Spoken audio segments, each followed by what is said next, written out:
கர்த்தருடைய பரிசுத்த ஸ்தோத்திரம் உண்டாவதாக. கர்த்தர் இந்த நேரத்தை ஆசீர்வதித்தபடி நாளை ஸ்தோத்திரிக்கிறேன். நிறைவு ஒன்றை பற்றி பார்ப்போம். உன் செய்கைக்கு தக்க பலனை கர்த்தர் உனக்கு கட்டடுவாராக. சிறுவெளி தேவனாகிய கர்த்தருடைய சட்டையின் கீழ் அடைக்கலம் வந்த உனக்கு அவரால் நிறைவான பலன் கிடைப்பதாக என்றான். ரூத் 2:12 சொல்லப்பட்டது. பகலிலே வெயிலாகிலும் இரவிலே குளிரும் என்னை பற்றித்தது. நித்திரையின் கண்களுக்கு தூரமாக இருந்தது. இவ்விதமாய் பாடுபட்டேன். ஆதியாகமம் 31:40, 41, 42. நான் உன்னோடு இருந்து நீ போகிற இடத்துல எல்லாம் உன்னை காத்து இந்த தேசத்துக்கு உன்னை திரும்பி வர பண்ணுவேன். நான் உனக்கு சொன்னதை செய்யுமளவும் உன்னை கைவிடுவதில்லை என்றார். ஏசாயா 48:17, 18, 19. சங்கீதம் 119:17. வஞ்சனையால் தேடின பொருள் குறைந்து போம், கைப்பாடாய் சேர்க்கிறவனே விருத்தி அடைவான். நீதிமொழிகள் 13:11. உன்னை பெற்ற தகப்பனுக்கு செவி கொடு. உன் தாய் வயது சென்றவளாகும்போது அவளை அசட்டை பண்ணாதே. ஒடுக்கப்பட்டவர்கள் கடன்பட்டவர்கள் முழுவதும் இருக்கிறார்கள். யாவரும் அவனுடைய கொடி கொண்டார்கள். அவன் அவர்களுக்கு தலைவனானான். இந்த பிரகாரமாக ஏறக்குறைய 400 பேர் அவனோடு இருந்தார்கள். நான் நீதிமொழிகள் 23:22, 1 சாமுவேல் 22:2 சொல்லப்பட்டது. எனக்கு செவி கொடுக்கிற எவனோ அவன் விக்கிரமின்றி வாசம் பண்ணி ஆபத்திற்கு பயப்படாமல் அமைதியாக இருப்பான்.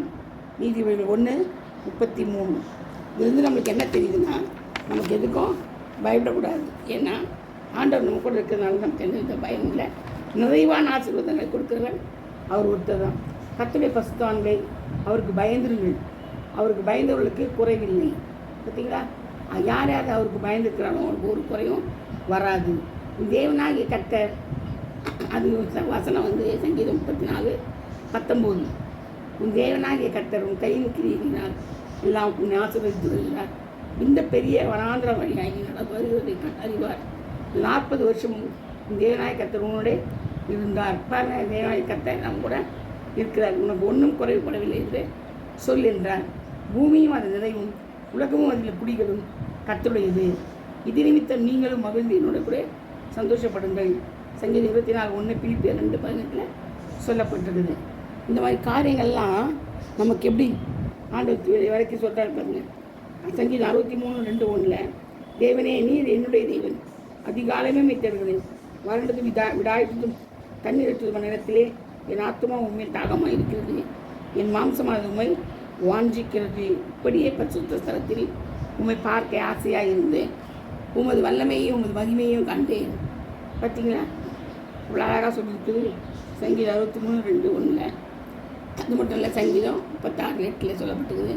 இந்த ஆலயத்தில் உள்ள சம்பூர்ணத்தினால் திருத்தடைவார்கள். இந்த பேரின்ப நதியினால் அவர்கள் தாகத்தை தீர்க்கிறேன். பேரின்ப நதியும் எங்கேருந்து வருது? ஆண்டுகிட்டேருந்து கிடைக்குது பாருங்கள். அது 36:8 சொல்லப்பட்ட சங்கீதம். யோபு 5:24 கூடாரம் சமாதானத்தோடு காண்பேன். இந்த வாசஸ்தலத்தை விசாரிக்கும் போது குறைவை காண மாட்டேன். அப்போ நிறைவாக இருக்கும். எல்லாமே நிறைவு பற்றி தான் நம்ம பேசிக்கிட்டு இருக்கோம். பிலிப்பியர் 4:19 என் தேவன் தம்முடைய ஐஸ்வர்யத்தின்படி இந்த குறைவையெல்லாம் கிறிஸ்தியேசுக்குள் மகிமையிலே நிறைவாக்குவார். பார்த்தீங்களா? இந்த குறைவெல்லாம் கிறிஸ்தியேசுக்குள் என்ன செய்யலாம்? நிறைவாக்குறார். இப்போ ஆண்டுடைய இது பண்ண எவ்வளோ ஒரு அருமையான வசனங்களை கொடுத்துருக்கிறார். நிறைவு, எல்லாத்தையும் நிறைவு. அவர் கீழ்ப்படுத்த நிறைவு எல்லாமே நமக்கு நிறைவாக கிடைக்குது. ஏன்னா நம்ம அவருடையது. நம்ம யார்? அவருடையவர்கள்.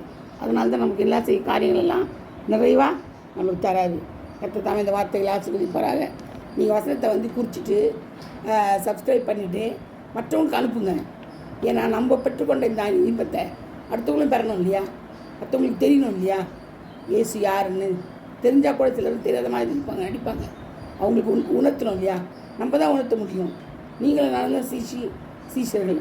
அப்போ ஆண்டவருக்கு நம்ம சொல்லும் போது, அநேகருக்கு நம்ம சொல்லும் போது, அநேக ஆத்துவம் ஆதாயப்படுத்தும் போது, நம்மளுடைய கிடத்தில் பரலோகத்தில் நம்மளுடைய கிடம் இருக்கும்போது நிறைய முத்துக்களை படிக்கலாம். ஒரு ஆத்துமாவுக்கு ஒரு முத்து ஆண்டவர் தருவார். அப்போ பாருங்கள், நீங்கள் எத்தனை ஆத்துமாக்களை நீங்கள் ஆதாயப்படுத்துறீங்களோ அத்தனை முத்து உங்களுக்கு கிடத்தில் இருக்கும். அப்போ தான் நல்லது. நம்மளுக்கு கிடத்தில் ஒரு முத்து இல்லை, நம்மளை எங்கே போயிடுவார்? நரகத்தில் தள்ளுவார். நீ எனக்காக சொன்னியா? நீ யாருக்கு சத்தியம் சொன்னேன் அப்படின்னு சொல்லி கேட்பார். உங்களுக்கு சத்தியம் தெரியாதா? தெரியல. சமயம் வாய்த்தாலும் வாய்க்கா போனாலும் செய்யணுமா? சத்தியத்தை விதைக்கணுமா? சொல்லி ஆகணுமா? அப்போ அது நம்ம மேலே கடமை. அதுக்கு தான் நம்மளை படைச்சிருக்கிறது. அதுக்கு தான் அவரை பற்றி சொல்கிறதுக்கு, அவருக்காக வாழ்ந்து பிழைக்கிறதுக்கு தான் நம்ம சொல்லியிருக்கிறார். இல்லையா? அதனால் நம்ம என்ன செய்வோம், அநேகருக்கு அனுப்புவோம். இதெல்லாம் நீங்கள் அனுப்பணும், சப்ஸ்கிரைப் பண்ண சொல்லி அனுப்புங்க. அப்போ தான் சப்ஸ்கிரைப் பண்ணால் உடனே இது வந்து உங்கள்கிட்ட வரும், மெசேஜஸ் டக்கு அவங்களுக்கு போகும். அதனால தான் சப்ஸ்கிரைப் பண்ண சொல்கிறது. மற்றபடி பணத்துக்காகவோ அதுக்கெல்லாம் இல்லை. ஆத்துமா நம்மளுக்கு தேவை. ஆத்துமா அறுவடை நமக்கு ரொம்ப ரொம்ப முக்கியம். பரலோக ராஜ்யத்துக்கு நம்ம போகும்போது நம்ம கொண்டு போகிறது ஒரே ஒரு பொருள், அது வந்து ஆத்துமா தான். வேறு எதையுமே கொண்டு போக முடியாது. நம்ம என்ன சொல்கிறது, நான் பச்சையாக சொன்னேன்னா துணியை கூட கொண்டு போக முடியாது, அண்டர்வேர் கூட கொண்டு போக முடியாது, பனியன் கொண்டு போக முடியாது, ஒன்றுமே கொண்டு போக முடியாது, எதுவுமே கொண்டு போக முடியாது. ஆனால் ஒன்று கொண்டு போகலாம், பரலோகத்துக்கு போகும்போது ஆத்துமாக்களை கொண்டு போகலாம். ஆனால் உங்களால் முடிஞ்ச அளவுக்கு சப்ஸ்கிரைப் பண்ணி எல்லாருக்கும் அனுப்புங்க. நிறைய மெசேஜஸ் எல்லோரும் பார்த்து பண்ணுங்கள். என்னோடய லிங்க்கை பாருங்கள், jesusshirley7625@gmail.com போட்டு எல்லாருக்கும் அனுப்புங்களேன். jesusshirley7625 போட்டிங்கனாலே லிங்கில் வந்துடும். எல்லா மெசேஜும் படிங்க, மற்றவங்களுக்கு சொல்லுங்கள். உங்களுக்கு படிக்க முடியல மற்றவங்களுக்கு சப்ஸ்கிரைப் பண்ண சொல்லி என்கரேஜ் பண்ணுங்கள். அவங்க ஆண்டுகிட்ட வரணும் இல்லையா? யாராகட்டும், இந்துவாகட்டும், முஸ்லீமாகட்டும், கிறிஸ்தவனாகட்டும், பேர் கிறிஸ்தவனாகட்டும், யாராக இருந்தாலும் சரி, இயேசு அறியணும், அவருக்காக வாழணும், அவர் கீழ்ப்பிடிக்கணும், அவருடைய பிள்ளையாக மாறணும். அதுதான் ரொம்ப நம்மளுக்கு முக்கியம். நம்மளுக்கு கோலே இயேசு கொண்டு வர்றது தான். விசாசனுடைய கோலே நரகத்துக்கு சேர்க்கறது தான். இப்போ நம்ம தானே ஜெயிக்கணும். நீங்கள் நல்லா என்ன பண்ணுங்கள், உஷாராக எல்லாரையும் கத்தத்தில் கொண்டு வாங்க, அது பேசுங்க, ஆத்தும் வசனத்தை தியானிங்க. நான் சொல்கிற வசனம்லாம் கிடைக்காது, அது தேடி எடுத்து பிடிச்சி சொல்கிற வசனங்கள்லாம் முத்து போல நம்மளுக்கு அந்த வசனங்கள்லாம் அது மாதிரி நீங்கள் என்ன செய்யணும், தேடி எடுத்து படித்து தியானித்து மற்றவங்க சொல்லி அவங்க என்கரேஜ் பண்ணி போகிறது தான் உங்களுக்கு கர்த்தர் சொல்கிற கட்டளை. அப்போ உங்களுக்கு முத்துக்கள் கிடைக்கும், பரலோகத்தில் ராஜ்யத்தில் இடம் கிடைக்கும். இல்லைன்னா இடமே கிடைக்காது, நரகத்துக்கு தான் ஸ்ட்ரைட்டாக போக வேண்டியது வரும். அது நீங்களாலும் நானும் கர்த்தரை பற்றி சொல்லலைன்னா, அவரை பற்றி வெட்கப்பட்டோம்னா சொல்கிறதுக்கு ஸ்ட்ரைட்டாக நரகம்தான். புரிஞ்சிட்டா நல்லதுன்னு நினைக்கிறேன். நீங்கள் என்ன பண்ணுறீங்க, நல்லா சொல்லுங்கள், எல்லாருக்கும் வசதி அனுப்பி கொடுங்க. ஃப்ரெண்ட்ஸ், நல்ல ஃப்ரெண்ட்ஸ்க்கு அனுப்புங்க. ஒரு கேட்டால் கேட்கட்டும், கேட்காட்ட போட்டோம், ஆனால் விதைச்சிடுங்க. சரியான நேரத்தில் அறுவடை நம்மளுக்கு கிடைக்கும். கர்த்தர் தாம் இந்த வார்த்தையெல்லாம் ஆசீர்வதிப்பார். நீங்கள் வந்து கர்த்தருக்காக உழைக்கணும், பிழைக்கணும். ஆத்துமாக்கள் அதை பற்றி தான் ஆகணும், வேறு வழியே இல்லை. இது கடைசி நேரத்தில் நம்ம நிற்கணும், கடைசி நேரத்தில் நிற்கணும், நமக்கு டைமே இல்லை. கர்த்தர் தாம் இந்த வார்த்தைகளை ஆசீர்வதிப்பாராக. ஆமென். லேலியா, பிரைஸ்லா. God bless you all. Thank you.